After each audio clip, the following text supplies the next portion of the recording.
Hello and welcome to my first video. This is Faces of War, painting faces and flesh in 28mm by Creighton Long of ShortSunStudios.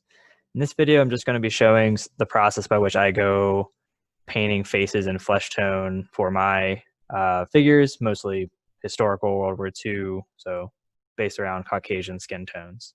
Step 1. Begin by base coating the exposed flesh on your model with Vallejo's dark flesh.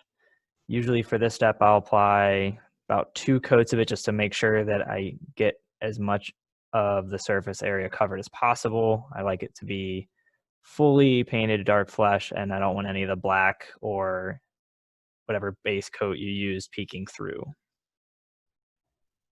Step 2, go ahead and highlight that dark flesh with Vallejo's basic flesh. Depending on how much time you're in, you can either use a dry brushing method or a straight line method.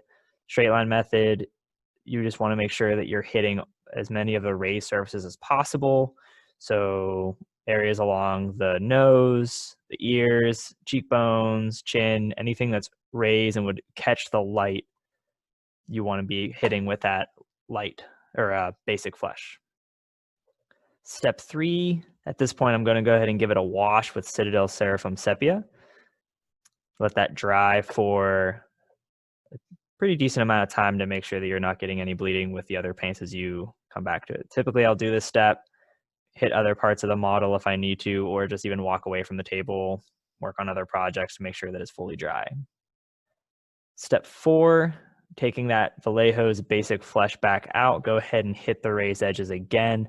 This should be a lighter highlight than step 2 because you want them to layer in a way that's creating as much depth as possible. So you should be pretty sparse with this, at least more sparse than step 2 when you were using the basic flesh before. All right, step 5. This is where we separate the men from the boys. At this point, if you're feeling courageous enough, we're going to attempt our eyes. In the picture, you can see hopefully the 2 white dots. So down here, I'm going to try to illustrate as best I can. So we have 1 white dot, and then we have a second white dot. Wow, that's awesome. Good job. So at this point, we should have 2 white dots with a small space in the middle. They shouldn't quite be overlapping, and we're going to fill in that gap next. The 2 white dots here on either side, these are going to serve as the whites of the eyes that we'll put the pupils onto next. All right. So here, we need to go ahead and add the pupils. So again, we have our 2 whites overlapping. And at this point, all you're going to do is drop a black dot right in between the 2. And then that should give you a more accurate appearance of eyes versus what I used to do back in the day, which was 1 really big white dot and then 1 really small black dot in the middle.